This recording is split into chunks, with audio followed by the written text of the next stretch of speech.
السلام علیکم ناظرین، آپ کا میزبان ملک رضوان آپ کی خدمت میں حاضر ہے۔ ناظرین، آپ جانتے ہیں کہ جدید دور میں آج کل پاکستان میں خاص کر کے غربت بہت زیادہ ہو چکی ہے۔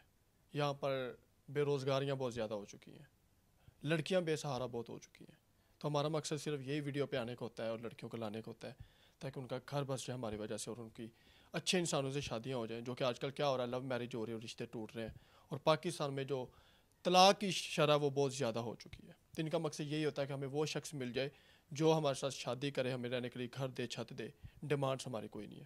ہمارے ساتھ قرآن پاک بچوں کو پڑھاتی ہیں گھر میں، حافظہ فاطمہ ہمارے ساتھ موجود ہے جو کہ گھر میں بچوں کو پڑھاتی ہے۔ باہر جاتی ہے تو باہر کا ماحول ان کو پسند نہیں آتا ہے۔ والدہ اور یہ دونوں رینٹ کے گھر میں رہتی ہیں۔ ہم ان سے مختصر سی بات کریں گے کہ یہ اپنی زندگی کو کیسے سروائیو کر رہی ہیں۔ السلام علیکم۔ وعلیکم السلام۔ کیسی ہیں آپ؟ اللہ کا شکر، ٹھیک۔ مجھے یہ بتائیے گا کہ آپ کی والدہ اور آپ کے علاوہ اس دنیا میں آپ کے پاس کوئی بھی نہیں ہے؟ جی۔ کیوں نہیں ہے؟ کیوں نہیں ہے؟ بس آج کے دور میں اگر کوئی ہو بھی نہ ہو کے بھی کوئی نہیں ہوتا، سمپل سی بات ہے۔ بھائی کدھر ہیں؟ والد صاحب کدھر ہیں؟ والد کی میری ڈیتھ ہو گئی ہوئی ہے اور میں اپنے بھائی کے ہی گھر پہ رہتی ہوں۔ بھائی کے گھر میں رہتے؟ جی۔ لیکن بھائی تانے میں نے تو دیتا ہوگا بھابھی کے ساتھ مل کر کے، بھابھی کی باتوں میں آ گیا، مطلب اپنی بیوی کی باتوں میں آ گیا، کچھ نہ کچھ تو بولتے ہوں گے وہ۔ وہ تو جنرل سی بات ہے، ہر گھر میں ہوتا ہے، وہ جو بھابیاں آ جائیں تو یہی کچھ ہی ہوتا ہے، پھر برداشت کرنی پڑتی ہے، سننی پڑتی ہے ان کی۔ کبھی سوچا تھا آپ نے کہ آپ اس طرح میڈیا پہ آئیں گے اور اس طرح؟ سوچتا کوئی بھی نہیں ہے، جو سوچو نا وہی ہو جاتا ہے۔ بس زندگی کو کیسے گزار رہی، کیا کر رہی ہیں؟ بس میں بچے پڑھاتی ہوں، تھوڑی سی کچھ آ جاتے ہیں، ٹیچنگ وغیرہ کر لی، ایسی مما سلائی وغیرہ کر لی، بس ایسی سرکٹ چل رہا ہے۔ بچوں کو پڑھا لیا گھر میں، باہر کیوں نہیں جاتے؟ کوئی جاب اچھی کیوں نہیں کر سکتے؟ آپ پڑھی لکھی ہیں، خوبصورت بھی ہیں۔ لڑکے جو باہر کا ہے نا وہ عجیب سی نظروں سے دیکھتے ہیں، پھر آج کل کا جو باہر کا ماحول ہے وہ اتنا خاص نہیں ہے، ٹھیک ہے، جو کہ مجھے پسند نہیں ہے۔ کس طرح کا ماحول ہے باہر کا؟ یہی باہر جاؤ تو لڑکے ایسے سر سے لے کے پاؤں تک دیکھتے ہیں، آپ خود کو جتنا مرضی کور کر کے جائیں، لیکن وہ ہر لڑکی کو اس طرح سے دیکھتے ہیں جیسے توبہ نعوذ باللہ کوئی ولگر ایسے جا رہی ہے، یہ وہ بس۔ عام لڑکی جیسے کہ آج کل کے ماڈرن جو لڑکیاں ہیں جن کے سر پہ دوپٹہ بھی نہیں ہوتا ہے، ان کے تو مشکل نہیں ہوتا، وہ تو خود کہتے ہیں کہ ہمیں لوگ دیکھیں، لیکن آپ پردہ ہیں تو آپ کو پھر بھی ان چیزوں کے تنقید کا سامنا کرنا پڑتا ہے۔ کرنا پڑتا ہے۔ آپ خود کو پورا ڈھانپ لیں گے نا، وہ ٹوپی والا برقع ہوتا ہے نا، وہ بھی پہن کے آپ چلے جائیں گے نا تو اس کے اندر سے بھی اسکین کرتے ہیں لوگ۔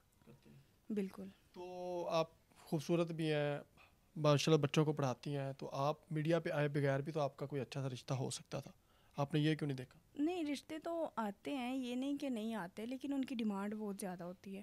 کسی کو جہیز چاہیے ہوتا ہے، کسی کو کچھ چاہیے ہوتا ہے، کسی کو کچھ چاہیے ہوتا ہے۔ اتنے سورس آف انکم نہیں ہوتا ہے کہ سب کچھ مل سکے، تو جس کی وجہ سے ابھی تک کوئی رشتہ نہیں، کچھ بھی نہیں۔ اچھا فاطمہ، مجھے بتائیں کہ آج تک کتنے رشتے آپ کے ٹکرا دیے گئے اسی وجہ سے کہ ڈیمانڈز اور ان کی ہوتی ہے، گاڑی چاہیے، جہیز چاہیے؟ 5-6 تو رشتے آ چکے ہوں میں ایسے کہ جن کو کسی کو گاڑی چاہیے، کسی کو جہیز چاہیے، کوئی بولتے ہیں گھر اپنا نہیں ہے، ایسے کہ کافی زیادہ انسیڈنٹ ہو چکے ہوئے ہیں۔ تو آپ کا دل بھی اٹھ گیا ہوگا پاکستانیوں پہ؟ پاکستانیوں پہ کیا، پاکستان سے اٹھ ہی چکا ہوا ہے میرا تو دل۔ ان کے اوپر اعتبار نہیں رہا، جو دکھتے ہیں وہ ہیں نہیں، ڈبل فیس ہے۔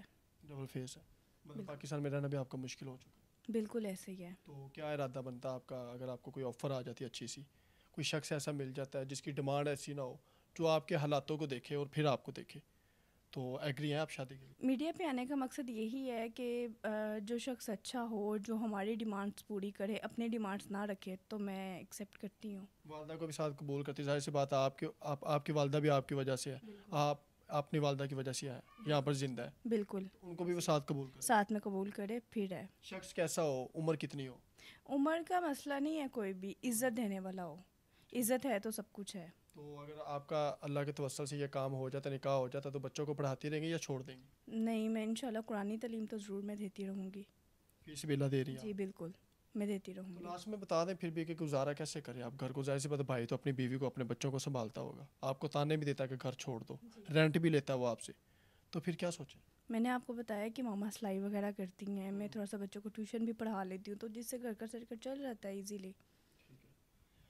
ناظرین، آپ نے گفتگو سن لی ہے، اور میں بار بار یہی کہوں گا کہ ان کے اوپر ایک تاج وہ ایسا ہے کہ جو آخرت میں بھی کام آئے گا۔ حافظ قرآن ہے، پڑھی لکھی تعلیم یافتہ ہے۔ آج کل کے دور میں بہت ساری لڑکیاں ہیں جو کہ سر پہ دوپٹہ پہننا بھی گوارا نہیں کرتی ہیں، باہر نکل جانا، بالوں کو کلر کر لینا، میک اپ کر لینا ہے، اور ورگر قسم کا ڈریس پہن لینا. لیکن یہ گھر سے بھی نکلتی ہیں اور 3 ڈریس انہوں نے اوپر پہنے ہوئے, برقع پہنا اور پھر بھی کہتے ہیں کہ میں یہاں پر سیف نہیں ہے.